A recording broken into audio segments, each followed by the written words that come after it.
SWN live coverage here at Charlotte Motor Speedway. It's the Roval. I'm Tom Baker and I am joined by Michael McDowell now. Michael, a part of the Front Row Motorsports group. And Michael, first of all, I want to talk a little bit about a good memory for you. Let's go back to Indy for a minute.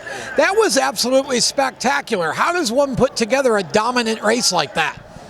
I think it was just a lot building to that. Having good road course cars the last couple years, feeling like we're getting a bit better, being a top 5 car, then kind of a top 3 car, and then we just made that next step where we hit everything right and got it dialed in just right. So, it's the first time for me to have a car like that and a performance like that. So it was a lot of fun. And we're hoping to duplicate that again this weekend.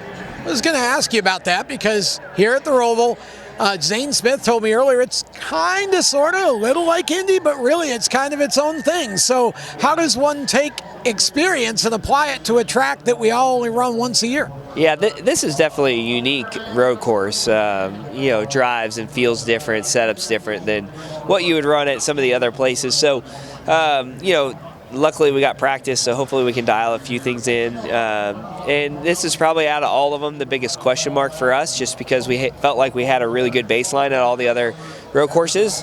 But directionally, all the things that we've done this year have gone the right way. So I feel like we have a good idea of what we need to do, and hopefully be able to execute that.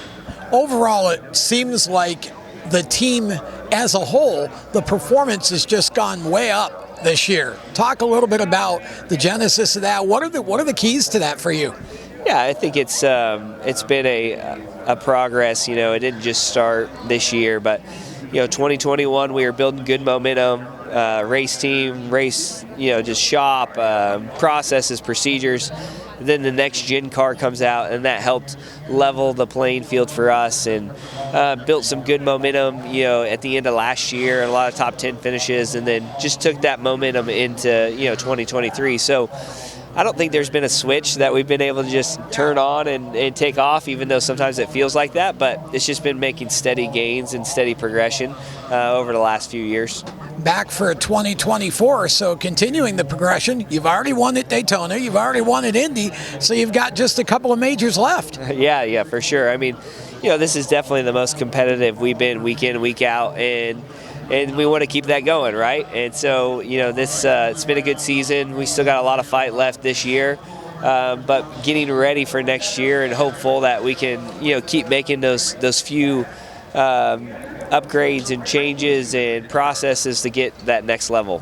One of the things I've always admired about you and respected about you is how strong you are with your faith. Talk about how all that plays into your racing. Oh, well, I appreciate that. I mean, when people ask, how's it play a part of my racing, I look at it differently. Like my faith is what defines me, is who I am. It affects everything I do. It affects my job. It affects how I raise my kids. It affects how, I'm a husband and a father and a friend and all those things. So, it's my foundation of what everything's built on. So it affects every area of my life. What kind of a strategy does it take to win at the Roval?